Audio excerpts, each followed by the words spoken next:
All right, well, let's go ahead. We'll open this together and go through it. Let's see. Let's set this off to the side. All right. Looks like we have an instruction booklet on assembly. This, to me, it's like a very more advanced, detailed, like Lego kit.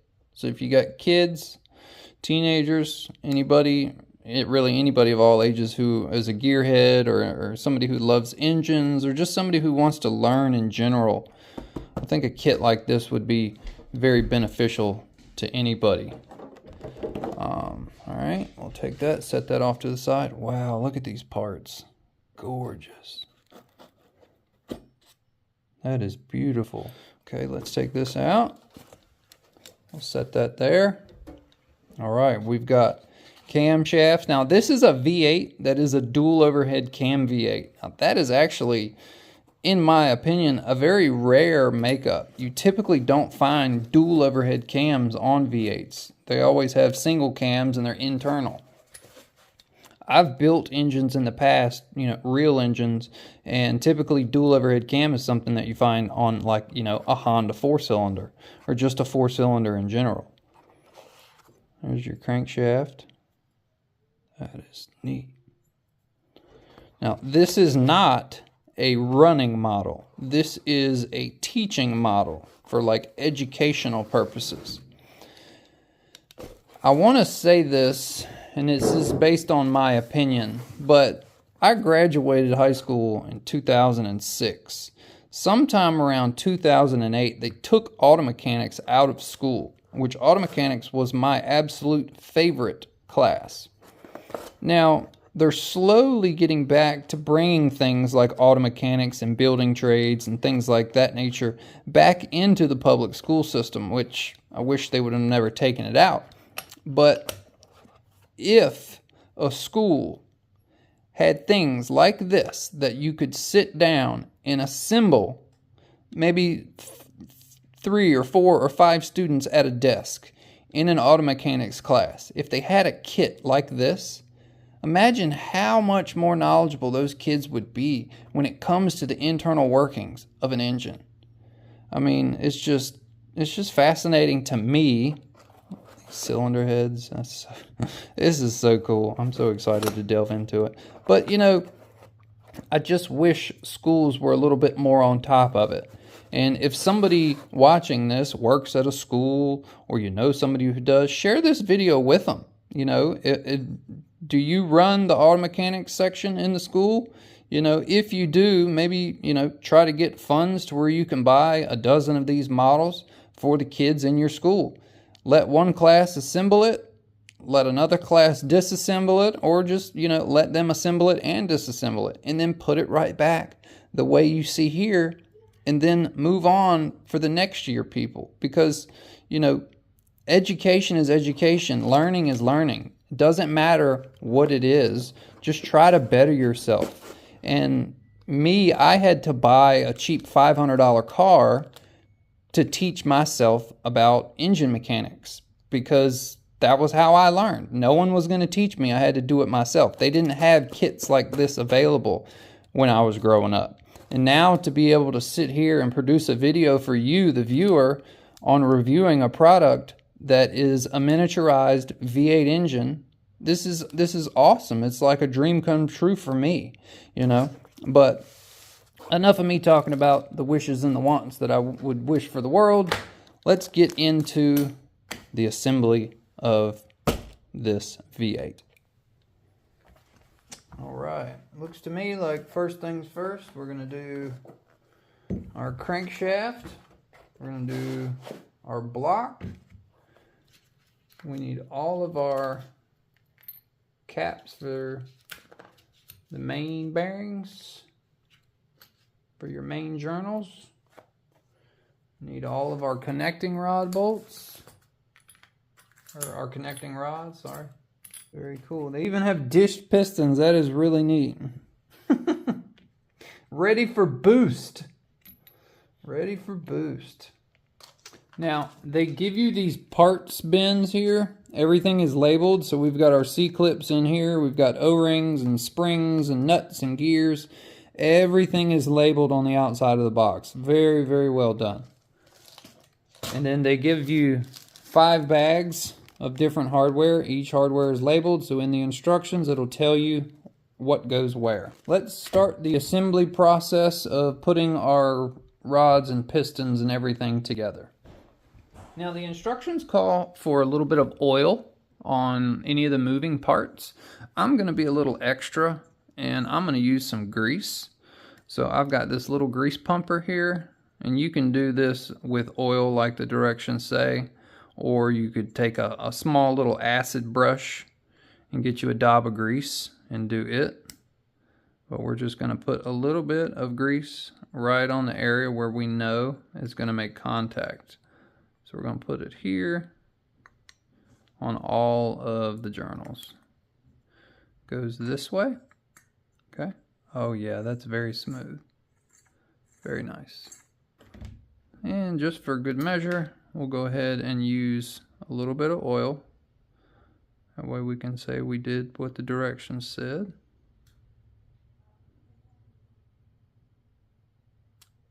Alright.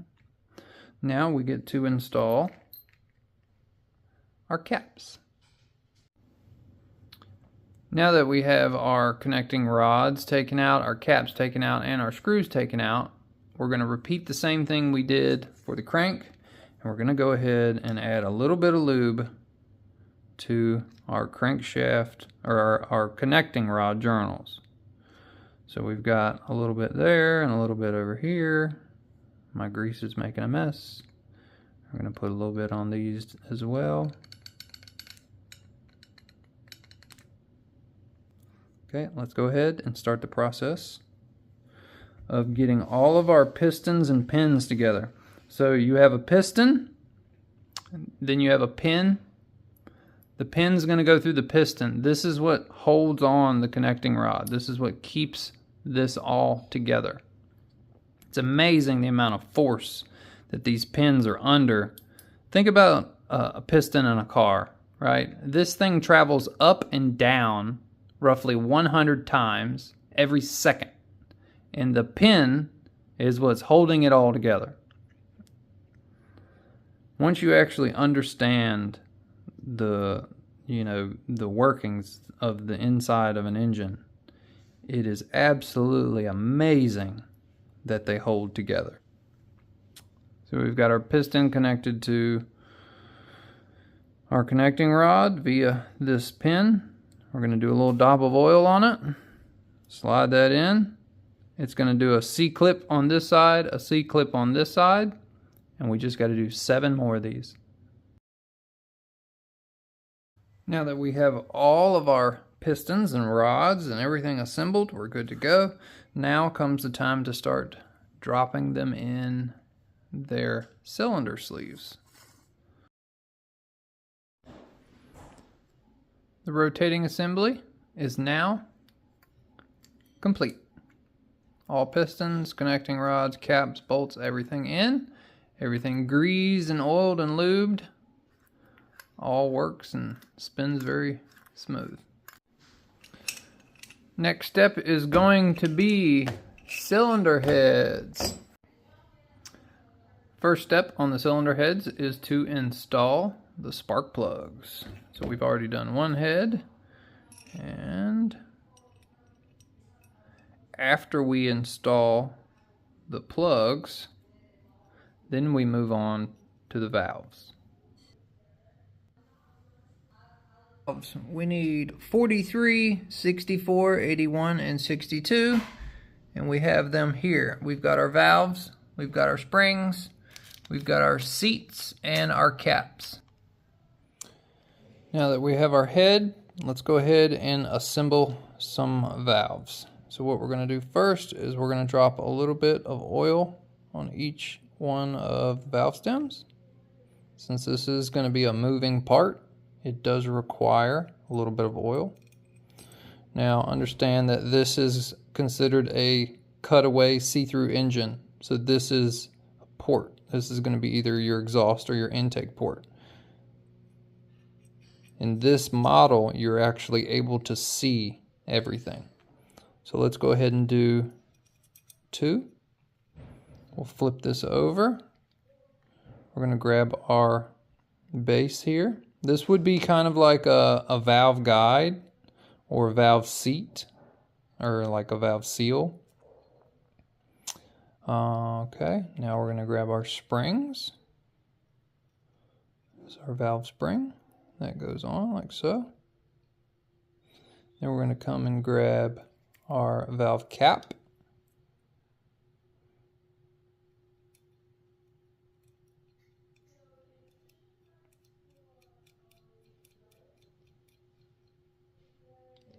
Okay. This would be a lash cap. And in this model, they have threads that use to hold it on. Typically, it uses a two-piece type like swedge fitting that kind of you compress the spring and you drop the locks in, and when you release the pressure of the spring, the little two-piece retainers lock onto it and keep it all together. But there we go. 2 down. I guess, what, 14 more to go? When it's all said and done, this is what we get. Now that each cylinder head is assembled, it's time for the camshafts.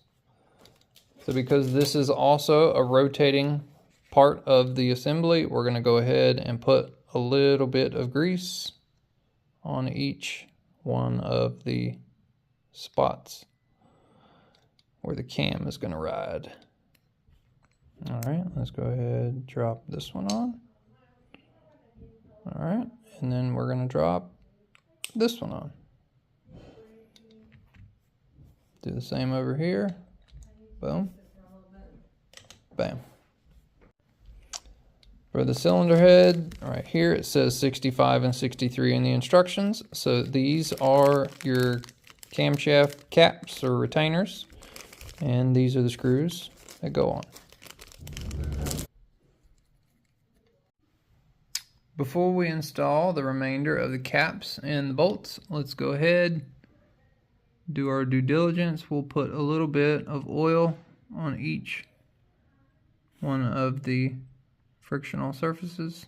We already have grease below it, but the oil is just going to help. Cylinder heads are now assembled and ready to go. Camshafts turn and they push on the valves and the lifters. Next step is to install the cam gears. So these timing chain gears are labeled left, right, the right left, and the right right. So this will be our left cylinder head, this will be our right cylinder head. So the left goes here, the right goes there, the right cylinder head left gear goes there, and the right goes here. Now this head here gets these short bolts, and then this head here gets these extension adapters that go on like so. They're going to get the longer bolts in the washers. Now that we've got the gears all on, it's starting to look like an engine. This is cool. Next step is the exhaust manifold, or headers, however you want to look at it. We got both cylinder heads done, headers on both. They look sick. Now we move back to the block, and we're going to jump forward on a couple pieces here. Took the liberty. These are your timing chain tensioners, all assembled. This is going to be your starter motor, alternator, power steering pump, and main timing gear. We're going to go ahead and install all these pieces on the block. I have to say the instructions on this kit are very, very thorough. Got the left cylinder head mounted. Now it's time to put on the right cylinder head. This thing is going to look awesome. Alright, so we have our alternator on. Got our rear gear. This is what's going to end up moving the entire system off of this starter motor. And the next piece we have to go on is the water pump. The water pump is cool because it actually has an internal vein. You see that in there? This whole kit is very, very realistic. You can see the veins of the water pump inside there. That is cool. And then I took the liberty of putting the bushing in there, and you could see the little bit of blue grease I put on there. But this is just the external shaft where it rides on a bushing in here. So I'm going to go ahead and put some oil on it. And then we mount it right here, like so. So we finished installing this chain guide here, this chain guide here, and we installed the crankshaft gear. We're going to follow the instructions as far as setting this system in time. You have to line up your timing marks on cylinder head A and on cylinder head B, and do one chain at a time. Got the timing chain and everything all done. I've got it all timed in time the way that the directions say. Just kind of wanted to give you a little sneak preview, me just turning it by my hand. That is pretty neat. So now that we've got the complete rotating assembly done, I went ahead and added some grease to the chain. That way everything ran nice and smooth, which it does. We now have to move around to the back part, and we're going to be using part number 48 and 61. This will be the gear that goes onto the starter motor, just like so. And this will be the protective cover. And the protective cover is going to go on there, like so. So we've got our starter gear and guide all installed. Let's go ahead and pick it up. We're closing in on the home stretch, guys. So these right here are basically, you would consider them like belt tensioners for your harmonic balancer, which is going to go on next. So this is going to be your accessory pulley that's going to spin everything with the belt. So if you notice, we've got a long one and we've got a short one. Based on the instructions, you have to put them in the right direction. We've got our long tensioner here on the left and our short tensioner here on the right. Since these are movable items, we're going to be putting a little bit of oil inside of each of these.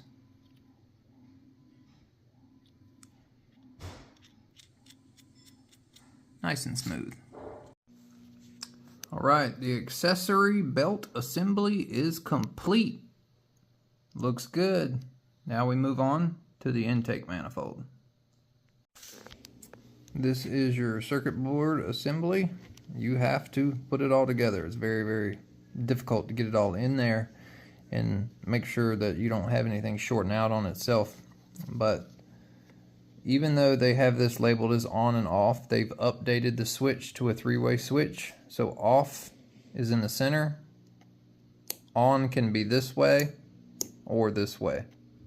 That way you don't have the ability to put the switch in the wrong direction. Now all we have to do is put the cover on. Bolt that down. Well, there you have it. It is 100% complete, hooked up, and ready to rock and roll. I got all the wires hooked up, chains, everything is in time, all the belts. Now, one thing I've noticed, this unit actually has an internal battery.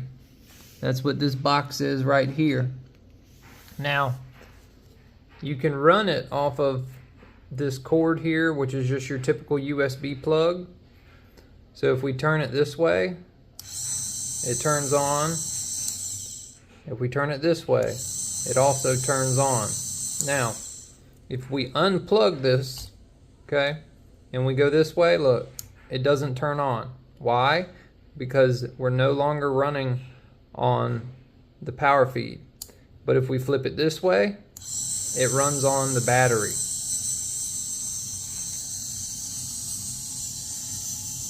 That is super cool. Let's turn it sideways.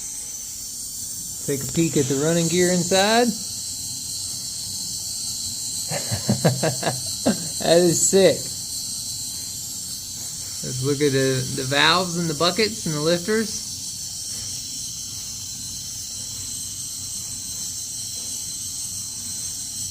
That is neat. Fascinating. Terrified to put my fingers anywhere near this thing.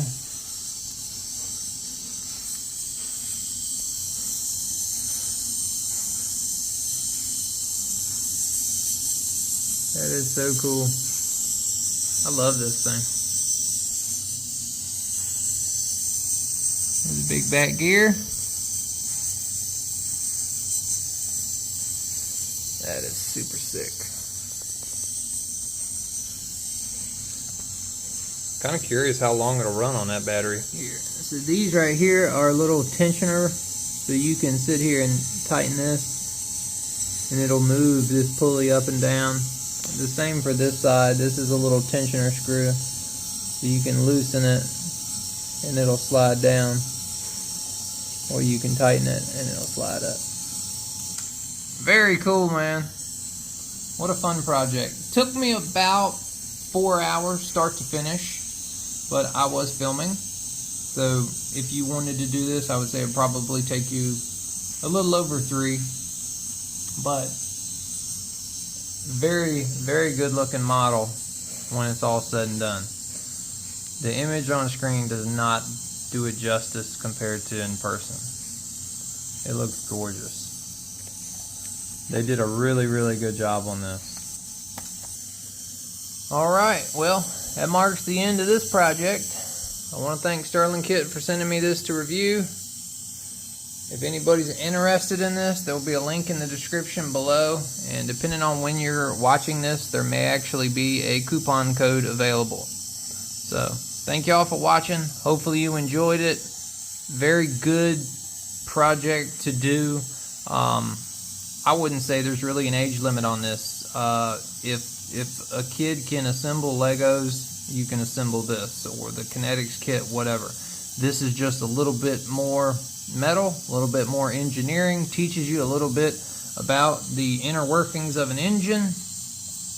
Works really, really well. Thank y'all for watching. Hopefully you enjoyed it. If you did, be sure to give the video a thumbs up, and we'll see y'all later.